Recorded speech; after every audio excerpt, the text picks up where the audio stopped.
All right, I have a video over the Unit 6 FRQ practice problems. We'll see how long this video goes, but it is what it is. It's a little bit on the long side. All right, so first of all, we have this problem with the jalapeno plants, and it says first show that it's a legitimate probability. So for each P is in between 0 and 1 inclusive. You can't just write that by itself. It's because it's for each one of these, that's the case. All right, and the sum is equal to 1. And you could even write the sum of all P is equal to 1 if you want. I think the one on the test is a little bit longer. All right, calculate and interpret the mean and the standard deviation. All right, so the mean and standard deviation, this is the one where we get the answer on the calculator and then we backfill in the work. I'm gonna clear up stuff from the last video.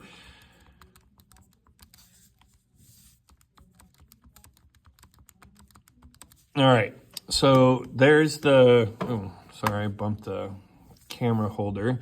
So there's the numbers that I plug in the calculator right off of the table. L1 is the top, L2 is the bottom. That should be pretty obvious for us. And then we hit stat, calc 1. And then this is already in there, but probably if you would do this on a test, that frequency list will be empty. And you go down and hit second 2.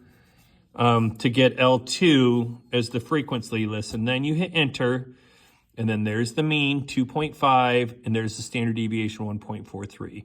Also, I'd like to point out, even though that says X bar there, you do not write X bar. It's mu of X or E of X for expected value, not X bar. And you say, well, the calculator has X bar. That's great. You and the calculator can both have partially correct. But remember, the calculator is made by Texas Instruments. The College Board is the organization grading our test. That doesn't matter. College Board wins every argument. Okay, so here's the, and then I'm going to go ahead and just go through this. So there's the 2.5 and there's the 1.43. Remember, though, we have to backfill in our work. So mu of X or E of X, capital E of X, and then the 0 and 0.1. 1 and 0.2, and you can write them all out, or you can go plus ... So there you go. And then this one is, remember, when we do a whole bunch, the average is about this number, and you have to say about. Now this one we don't round, it's a hard equals 2.5, but that doesn't mean my average will be exactly 2.5, even with a large number. If I flip a coin 10,000 times, I'm not going to get 5,000 heads and 5,000 tails. I'm going to get about that amount, and it'll be about 50-50 each, but it won't guaranteed to be 50 each every time, even with the hard equal signs here. All right, and then, but large number, after a large number of the selections, the average number of whatever it is with the context is about, and then whatever the mean is. For standard deviation, we're gonna still use that 0, and we're still going to use the 0.1, but I'm going to subtract the mean and square it from each value. So 0 minus the mean squared times its probability. 1 is the next one, minus the mean squared times its probability. And then 2 minus 2.5 squared times 0.2 if I wanted to keep going. But again, I'm going to do 2 of them and then plus ... And again, make sure that plus ... is completely contained inside the square root. The College Board absolutely looks for that, and so will I. And then when randomly selecting, like when I do one of the random selections, I expect the number of surviving plants from the slight freeze to be whatever the standard deviation is from the mean. Make sure you get that in there. Those 3 parts are on your test. Like different numbers, same exact concepts. The only acceptable answer, I mean, you can make a goof mistake, but a 100 or a 105, period. Like, period, end of story. So get it taken care of. All right, next. Actually, we're going to do this. The speed dating question. All right, so this one, remember, we have the mean and standard deviation from 2 groups, and I want to know what's the probability that one's bigger than the other if I do a random selection. Okay, so on this one, we need to define both variables. And I did B for black crickets and G for green crickets. You could have used X and Y. That's perfectly fine. But I'm going to then establish the subtraction order of the difference. Okay, and I want this number to be positive here, so I always do the bigger one minus the smaller one. I am always going to set up the problem that way, always, so that this number is positive. Now, it doesn't mean you can't get it right if you do it negative, but negative numbers are harder to work with than positive numbers. Okay, now after I establish the difference, to find mu of d, the average of the difference is the difference of the averages, boom. And we could go ahead and put, this is in centimeters. I'm gonna go ahead and, I haven't scanned these in, so we'll do that. Now, as long as, to be honest with you, it probably wouldn't matter because the question is a percentage, but we'll go ahead and put the units on there, why not? Okay, now it says in the question, what's the probability that the green cricket is longer than the black cricket?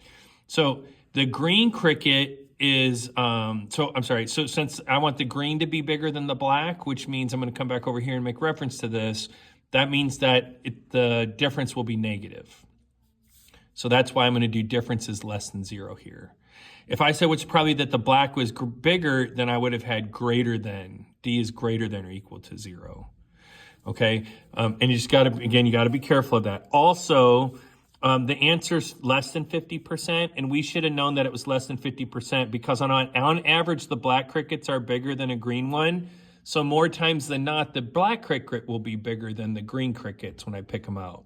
So even if you forget how to do the problem, if it's multiple choice, you can still get rid of a couple of the wrong answers.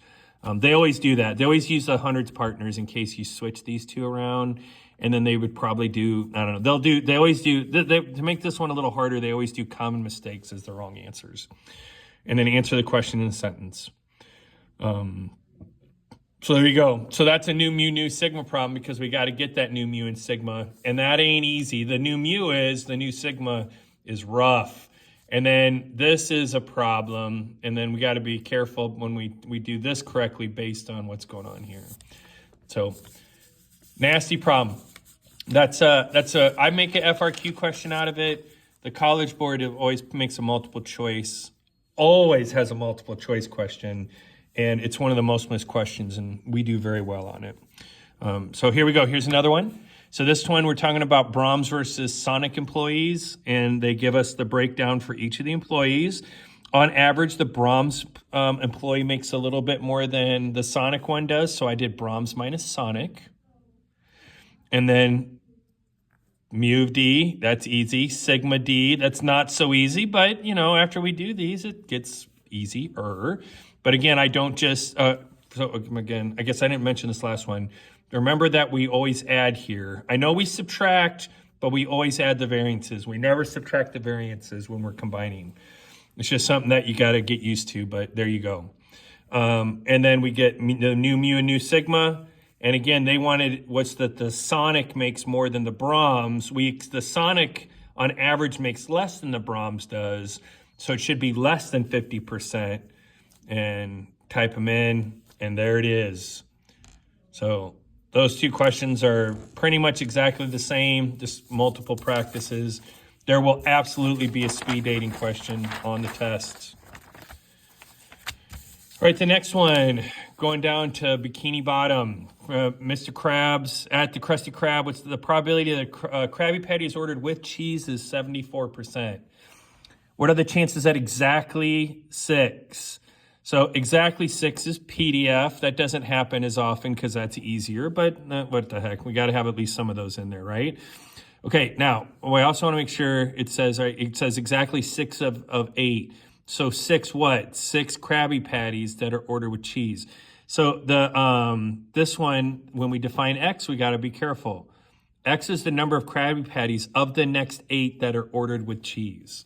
So it's not just the number that are ordered with cheese. It's specifically from the next whatever number it is. All right. Also, if you go back, if some of my old ones, I might not define that so well. We found a mistake recently. So we're doing a little bit better job of defining, but everybody stinks at defining those. So there you go. And then X is binomial. And then also you give the parameters of interest, which is not mu and sigma. That's normal CDF. It's mu and sigma. This time it's the number of trials and the probability of success. You got to list that in your state step. And then the probability that X is equal to 6 is PDF. Type in those numbers. In this one, it's really nice because the X value is just whatever this one is. Then I get my percentage and I answer the question in a sentence. Part B says, what's the probability that it will take 3 in order to get the first one that's ordered with cheese? So this one is until we get the first one. So that makes that one geometric. Okay, when we do geometric, we're not measuring how many are ordered with cheese or what we're ordering. We're not counting the number of Krabby Patties that had cheese. We're doing the number of Krabby Patties it takes until we get the first one with cheese. Hold on 1 second.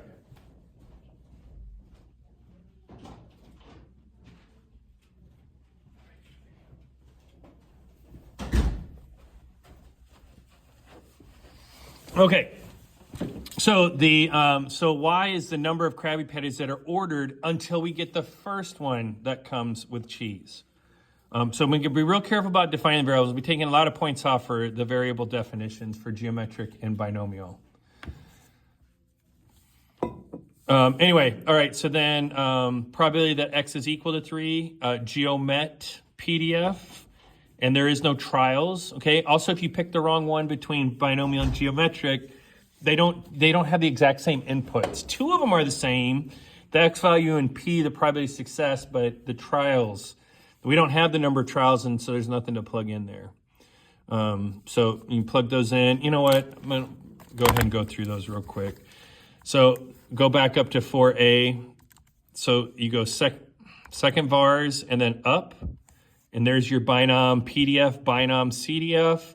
This one was exactly, so we do binom PDF, 8.74 and 6. And that's how I got that 0.3108. And then second vars, and again, CDF if it was cumulative, and then the next one is geometric PDF. Notice it doesn't have trials. So we just put 0.74 and we wanted 3. And there's how we get, it's 5% even when you round it out to 2 extra decimal places. And then answer the question in a sentence. So there you go. Okay, next one, number 5. Says the probability that a randomly selected 2015 Ford F-150 that made it to 200,000 miles between sent to the junkyard is 63%. So 63% of them hit 200,000 miles before they're junked. So how many Ford F-150s would you need to randomly select before we expect to get the first one? So the expected value is 1 divided by P. So this is binomial. I'm sorry, no it's not. It's geometric. So how many until we find the first one? Geometric. There's geometric. Expected value is the same as the mean, 1 divided by P, that's it. This is the you people question. I say what's wrong with you people if you can't get this one right, because all you have to do is 1 divided by 0.63. I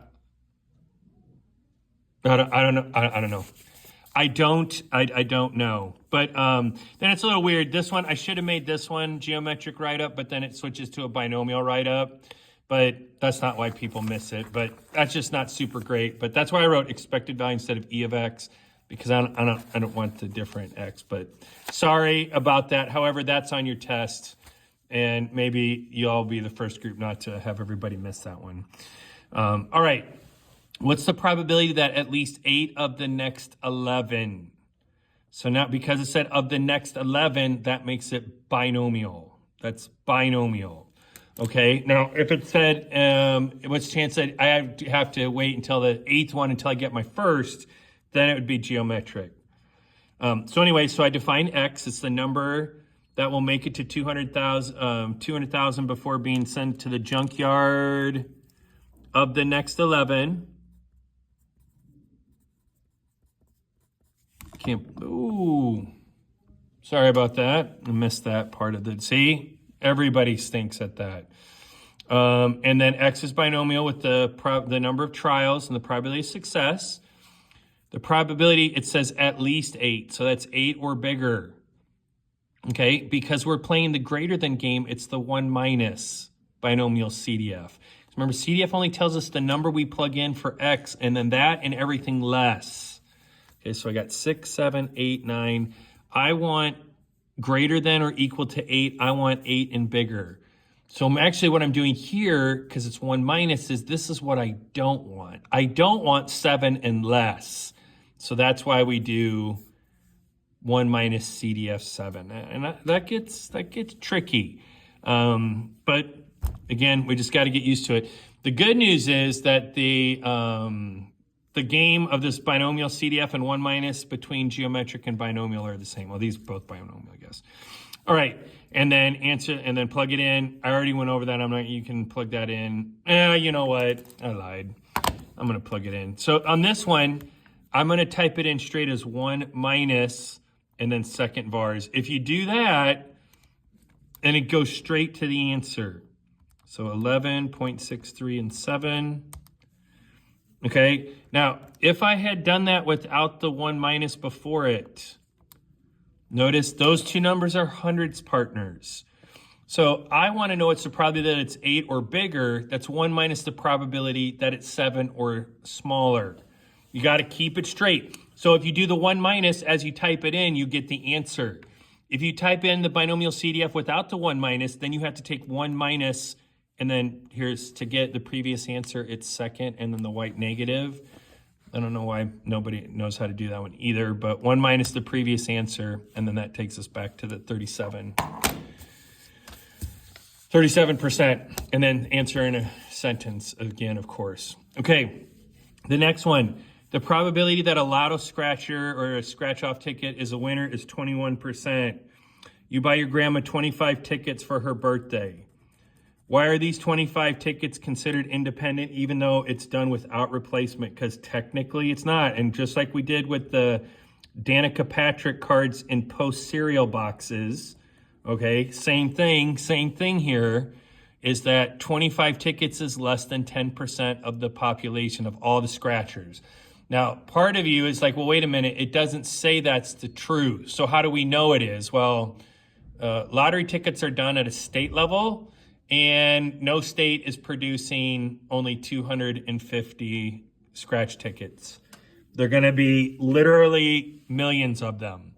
So, you might say, well, what if it's in a smaller state than Texas? They're still making millions of lottery tickets for each one of the different games they play. So it is safe to assume, but we would be assuming, but it would be very safe to assume that 25 is less than 10% of the population. All right, and then this is a binomial again. Also, I would like to point out that this one is X, and I have X again here, but this is 6. Question 5, question 6. When you go from A to B, you have to use different variables. But when you have, when you're going from one question to next, you can restart with the fresh variables. But this time, X is the number of lottery scratches that are winner, from the 25 you bought grandma. X is binomial, N is 25, P is 0.21. So that's stating the distribution with the parameters of interest, but now remember, state is define in state. Okay, the probability that X is greater than or equal to 7, again, that's 1 minus binomial. I want 7 and bigger, so I'm getting rid of 6 and smaller. So be mindful of that one. I'm going to get a lot of hundreds partners answers over here when people type it in wrong. Again, I'm not going to completely, that would take you to a partial correct on that step. So, it take you from 105 to 100, not a big deal, but a 100 to an 85 or 85 to a 70, it gets a little bit bigger of a problem. All right. And then answer question sentence. I wonder if you guys could see those banners that just popped up. It'd be interesting. All right. Question 7 and 8. So here I tell I'm going to go 8 through real quick. This one is they give us the standard deviation in feet, mean and standard deviation feet, and then they want the mean and standard deviation of inches. This is transforming. This is not combining. So this one, any multiplication affects both. Any addition only affects the center. And sometimes we get very confused. But again, what we're doing is we're taking all the feet and we're multiplying by 12. You're taking every one of the numbers, the set values times 12. That's transforming the data. We had the El Dorado Community College where we did that on our notes, okay? The combination problems like this one up here, we're trying to combine 7 of them together. This one, I'm changing the units, if you will. And so that is very different. That one, I can't, it's not say, oh, I can't do that. I have to, do the variances. Not for this one. So we just get it. We still have to get our new mu and new sigma, and we get them in inches instead. So there's the mu and sigma, but in inches instead of feet, and then plug it in normal CDF. All right. And then number 7. So question 7, this one is very consistently used on the probability write-up within the first 4 questions of the FRQ test. So they give us the mean and standard deviation of 1. Then they ask us about 1. Then they ask us to combine. And then they do binomial and or geometric. And I got both of them in there. Okay, so let's see. We got 21 minutes in. Let's see if we can finish this explanation in 15 minutes, because there's quite a bit on this problem, but we'll see. That's kind of a long video. All right, so here we go for question 7. By the way, the mean is 50.1 and the standard deviation is 0.15. So what is the probability that one randomly selected bag weighs less than the advertised 50 pounds? So X is the weight of a randomly selected bag. X is normal with mu and sigma, parameters of interest. The probability that X is less than 50, normal CDF, plug it in, boom. Okay, when they do the AP questions, oh goodness. They like to set it up that the first step is pretty easy. The second one is definitely harder. And then the third and fourth are going to be questions that most students won't really get many points on. Not my independent students, but the other people taking the test from the other school's problem. So anyway, so there's that one. Then the next one is, okay, now what about 7? And again, I'm not changing it to ounces or to some other unit, okay? I'm combining multiple bags of the same thing. Mean is really nice. You just take 7 times the mean of one bag, and that gives you the mean of 7 bags. Mu is so nice to us. Well, it's, I guess I only wrote the math. No, there it is right there, 370.7. Okay, for sigma, remember I can't combine standard deviation, so I got to turn them into variances. And then I do 0.15 squared plus 0.15 squared plus 0.15 squared 7 times. So I'm going to use a little algebra trick and then multiply it by 7 instead. Don't forget the square root, and then that's 0.975. Almost 0.4, but not quite. Now I have my new mu and new sigma, and then the rest of it isn't too bad. Without a doubt, the hardest part of this question, well, the hardest part about this question is even knowing what to do. Then once you know what to do, you got to be real careful with that sigma. I mean, that's my biggest concern on this part B by a mile. Bigger than everything else put together. All right, and then get the answer. There you go. I don't think I need to explain much more than that. But again, if you need help with this on the calculator, just come up and ask. Just get help. I'm not going to spend time the video going through the normal CDF on the calculator. All right, this one says, what's the probability that 4 of the next 10, or at most 4 of the next 10 bags will weigh less than advertised? So maybe quality control, if more than 4 of the next, so 5 or 6 or 7 are less than 50, maybe they cut the bags open, put it back in the machine, and refill them after they recalibrate. I don't know. They come up with some reason, but if at most 4 of the next 10 will weigh less than advertised. So now we need a different variable. Oh, and I think I didn't mention that. Because this is a continuation problem, A, B, C, D, you have to have a new variable for each one of those parts. You can't come down here and say X equals because X is already taken. All right, Y is already taken. I could have done Z. Sometimes on these I do B for binomial. You certainly do not have to, but I think you see where I'm coming from. Okay, and B is the number of 50-pound bags out of the next 10 that weigh less than advertised or less than 50 pounds. Okay? Now, you got to be careful, remember, of the next 10, or of 10 randomly selected. B is binomial, and you give the parameters of interest. And this one's a little tricky. Now, I have the answer in front of you, but they love it where they use the answer to part A as the work for part C, or they'll do the same thing for part D. Okay, the first time we saw that, it caused a lot of my students to miss it. And I felt bad because I hadn't done that, but I mean, that's just one of those, until you see it, you're not going to come up with that. But I mean, at the same time, you know, I would have liked to think that my 4s and 5s all figured it out. But anyway, but that's fine. But that's what the College Board's going to do. They're going to come up with something that's a little bit different, and it's going to cause some of you to miss it. And it's okay. That's why you don't have to get 90% to get a credit for it. All right, enough of that. So then we plug those in, and it says that at most 4, so that's the probability of 4 less. So that's CDF, not 1 minus CDF. When it's the less than game, you just do CDF.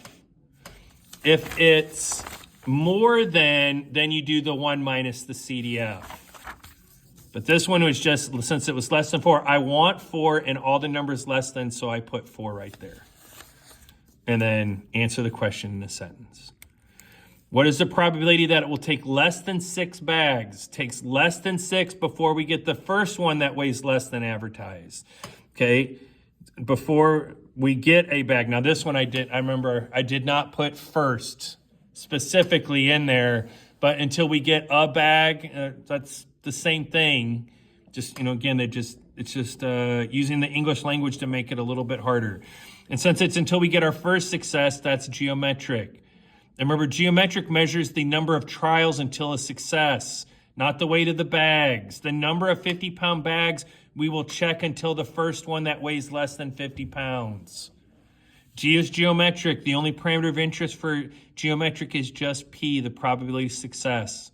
There is no number of trials, so there's no trials to give with that. The probability that G is less than 6, so that's 5 or 4 or 3 or 2, so not 6 here because it's less than 6. This one is less than or equal to, so it stayed. This one is less than, so we want 5 and all those smaller than that. And then we plug it in. I guess since I didn't do the calculator, we got those. It said 15 minutes. Took like 6 minutes to do that last one. But you might need to go back and do that one again, or re-watch that part of it. But anyway, that's a lot.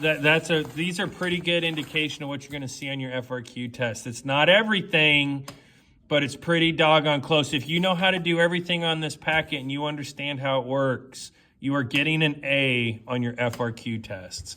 If you say you know what you're doing, but you don't, you're probably not going to get an A. But if you really know, you'd be all right.